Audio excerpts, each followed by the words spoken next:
What happened when a billionaire saw a waitress caring for his son? You won't believe it. The rain hit the diner windows like a drum roll. Neon smeared the chrome and turned puddles into burning coins. She was finishing a double shift, hair tucked under a cap, the smell of coffee clinging to her apron, when a man in a tailored coat stumbled in holding a small boy who smelled of fever and wet wool. Mia Reyes had been on her feet for 12 hours, paycheck barely covering rent, and yet she set down the steaming mug and took the child without a second thought. Her fingers were warm. She pressed a napkin to the boy's forehead and spoke softly, a low stream of calm that seemed to make the fluorescent lights less harsh. Across the street, in a black SUV that cut through the rain like a dark blade, a window cracked open for an instant and someone watched. He did not move toward the door. He dialed his phone with slow, precise fingers. That small act of care, ordinary and human, would ricochet through boardrooms and press rooms and change more than one life. What happens when a kindness meets concentrated power? Stay with this story until the end to see how a bowl of soup set off a fight over influence, ethics, and responsibility. Mia was 31, born in a Rust Belt town, the eldest of 3. She learned economy early, how to turn 2 cans into a meal, how to stitch a torn uniform without a machine. Her mother, Rosa, worked as a seamstress and sang lullabies in a voice that always sounded like a promise. School was a detour, bills were the destination. After a scholarship fell through, Mia took night classes while waiting tables, memorizing textbooks between rushes and dinners. She had a degree in social work almost finished. The tuition paused because of medical debt. She carried within her a mix of stubbornness and compassion that came from being small but responsible for others. As a young woman, she had stood outside factory gates with a placard and a thermos of coffee for laid-off workers. As a server, she learned names, birthdays, the way grief sat in someone's hands. That backstory was not a headline. It was the quiet engine behind each small decision she made at the counter. The man who had watched from the SUV was Elias Harrow, founder and chairman of Harrow Capital, a firm that owned properties, hospitals, and stakes in several municipal contracts. He was known for an exacting gaze and a philanthropy that arrived in press releases. He was not the type to step into a diner. His world was glass towers and private jets. But when his son, Oliver, had been allowed out of a nanny's care for a walk and then caught the sudden cold that made him shiver like a wet bird, his driver had brought him to the nearest shelter.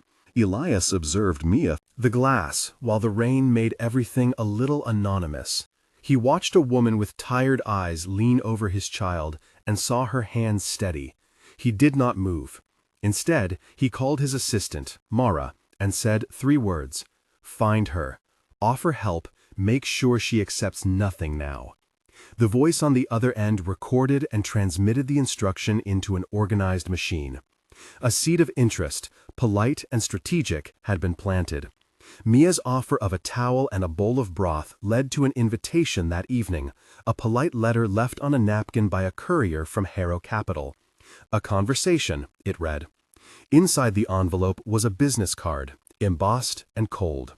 The prospect seemed unreal. A man who never stepped into diners wanted to speak. She felt both flattered and suspicious. Was it gratitude? Charity? A PR moment? The card smelled faintly of cedar and money. At home, she held it against her chest and imagined answers. Her mind shuffled through possibilities and then settled on the practical. If there was a chance to help her mother with mounting bills or to fund that final year of school, could she refuse? Yet another voice in her head countered. This is not charity you can accept without strings. The dilemma tightened like a band around her chest. She slept poorly and dreamed of boardrooms she could barely imagine, of contracts written in thin black ink that swallowed lives. The first meeting at Harrow Capital's Midtown office felt like stepping into a different planet. The lobby was cool marble and a faint lemon scent. Security scanned her purse but let her rights stay intact. The contrast between the diner and the atrium was a sensory jolt. The diner had oil and laughter, the office had polished silence and the faint hum of climate control. She was introduced to Mara, executive assistant, Thomas Greer, head of corporate affairs, Dr. Lena Ortiz, family liaison, Jonathan Pike, chief compliance officer, and two board observers, Rachel Lang and Marcus Dean. The conversation began warm, bordering on benevolent. Elena, a receptionist, handed Mia a glass of water that tasted of filtered ice. The executive smiled with the precision of trained animals. "Mr. Harrow was moved by what he saw," Mara said. "He wants to ensure your family is supported." The language was careful. They offered an opportunity, a scholarship for Mia, medical coverage for her mother, and a community grant for the neighborhood diner. It looked like rescue. Yet Thomas, with his trimmed beard, unfolded a paper that also mentioned volunteer expectations, media appearances, a testimonial used in marketing, and a clause that any public comment would be subject to approval. Mia's initial gratitude found itself paired with a ledger of expectations.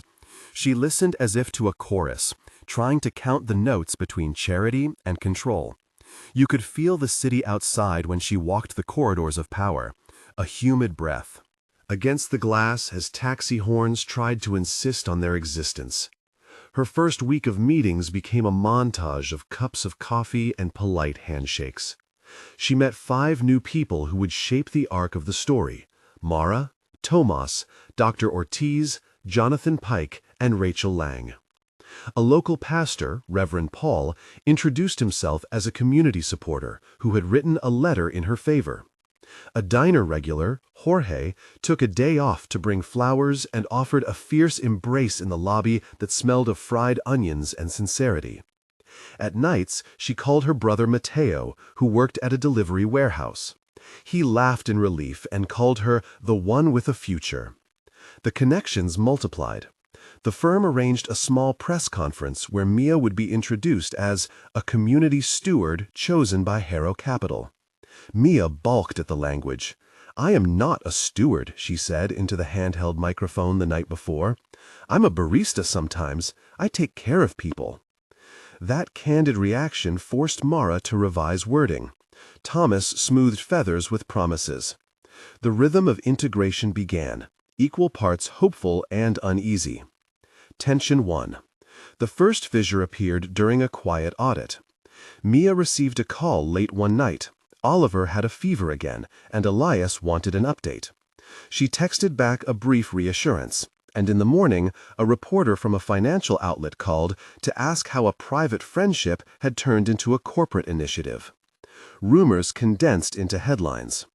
An internal memo that shouldn't have been public appeared online, suggesting that Harrow Capital might seek tax benefits tied to community grants. Mia watched as her simple act of care was repurposed into leverage. Her phone vibrated with accusations and congratulations that felt like the same coin.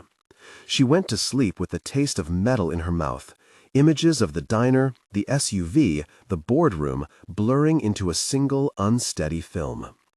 Mia's acceptance of help came with conditions she hadn't anticipated.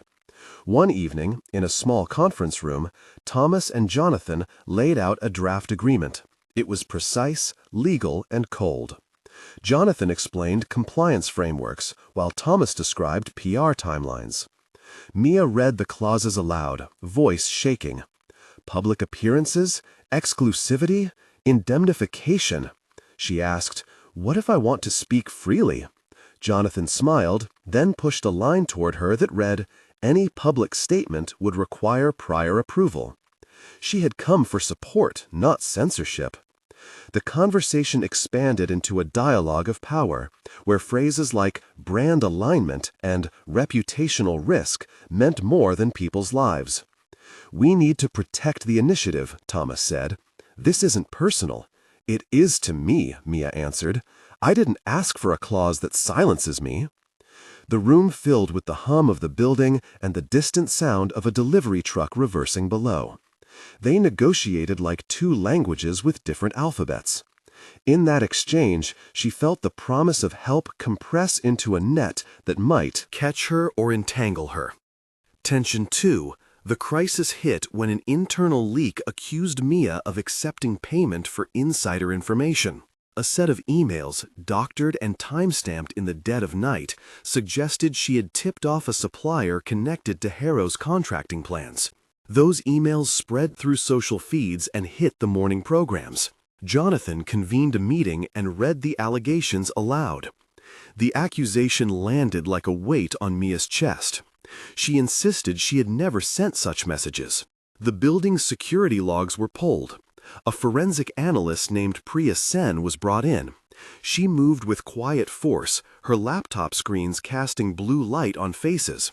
Her team ran server logs and traced IP addresses. The result, explained in clear terms, the email chain had been routed through a proxy, and the originating IP matched a corporate terminal used by an executive assistant in Harrow Capital. The forensic summary, written simply, read, "The chain of custody shows the messages were created from inside the firm's network and forwarded via an obscure account.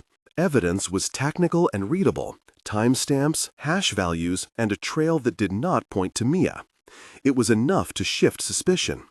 The relief was a gust, but not a cure.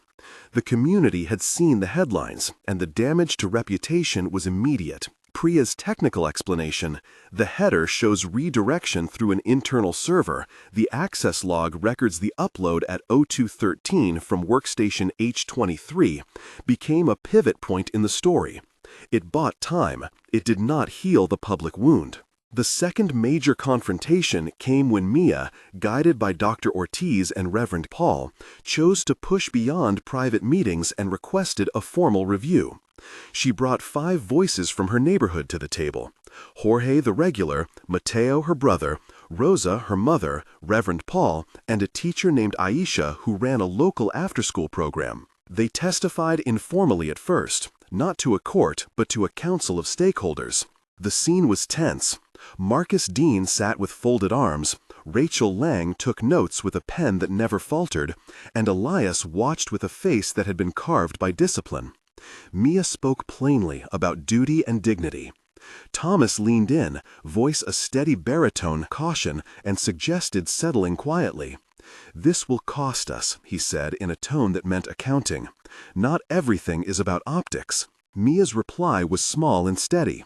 "Some things are about what we do when no camera is on." The exchange was a battery of positions: policy versus person, strategy versus soul. It crystallized the choice before the company: protect reputation or make accountability public. Tension 3. The climactic pressure built when an anonymous source delivered a USB drive to Reverend Paul containing meeting minutes that had not been disclosed. The minutes showed a subgroup discussing the advantages of controlled narratives and even suggested fabricating a minor misstep by Mia to deflect attention. The boardroom reading of those minutes was a slow-motion collapse. Marcus Dean, whose career had been built on reputation management, turned pale. Elias, an empire man, looked like someone whose habit of control had slipped on the wet floor of an unanticipated truth. The minutes had numbers, names, and a plan that read like governance malpractice. Mia sat there and felt something like vindication, but the victory tasted sharp. Exposure did not erase the weeks of humiliation. Legal teams circled like birds. An internal investigation was announced. The firm's counsel, Lydia Park, announced steps that would be taken. In private, some executives whispered about market reactions. Publicly, they pledged transparency. It was the cruelest kind of reveal, a vindication that arrived after pain. The technical explanation that cleared Mia was straightforward and accessible. Priya Sen, the forensic analyst, summarized: "We traced the forged emails to an internal workstation by matching message headers and server logs. The signature mismatch and timestamp anomalies indicate manipulation. The chain of custody confirms the emails were inserted after initial drafts were held on a corporate device. In plain terms, the apparent evidence against Mia was created within the company network and uploaded using an account tied to a Harrow terminal." That explanation, 300 words long, made the abstract concrete and shifted the narrative from rumor to verifiable fact. The exposure forced a company reckoning. An emergency council meeting was called where evidence was laid on the table. The boardroom, glass and echoing, hosted a scene that was equal parts drama and accounting. Elias Harrow, who had watched from the SUV across the street only days earlier, now stood to address a room that had once applauded his decisions without question. He listened as Rachel Lang and Jonathan Pike presented evidence. He heard Dr. Ortiz explain the human cost. He heard Reverend Paul talk about trust. For a moment, the man of capital looked smaller. The board voted on disciplinary measures. 2 executives resigned. A compliance overhaul was announced. And Harrow Capital pledged an independent audit and a community advisory panel chaired by Mia Reyes and Reverend Paul. The settlement included restitution to Mia's family and a formal apology. It was not total justice. Legal fine print still protected much in the firm. But the vindication was public, and the cost of silence was exposed. The aftermath entered the public record in a flurry of articles and interviews. Mia insisted in a televised interview that she had only done what she always did, help a child. Oliver had recovered and returned to school, clinging to a toy car Mia had given him. Priya Sen's findings were published in a redacted technical memo that stripped jargon and kept the core evidence. Lydia Park's firm instituted a new protocol for external complaints. The city council announced hearings about corporate community agreements. The narrative shifted from scandal to substance. People began to ask whether community partnerships were being used as tax shelters or genuine social investment. The debate spilled into op-eds and barbershop conversations alike. Mia found herself both lauded and exhausted. She still carried the smell of coffee most mornings, but now there were invitations to speak at community colleges and to participate in a steering committee for corporate transparency. 1 month later, the first epilogue moment. Mia stood outside the diner at dawn, the city yawning awake.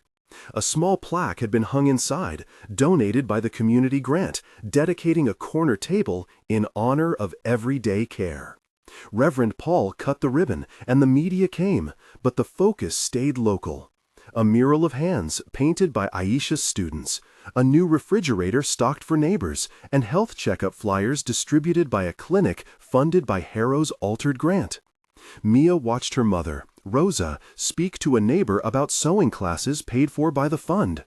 The tone was healing more than triumphal. The plaque read, "Dignity," and the word landed like a soft truth. Mia said she felt both fragile and proud, and the city seemed willing to listen. The community's laughter and the hiss of the coffee machine sounded like a new kind of applause. 3 months later, the second epilogue moment. The independent audit released recommendations, and Harrow Capital announced a structural reform. An independent community oversight panel with binding input on grant deployment and public statements.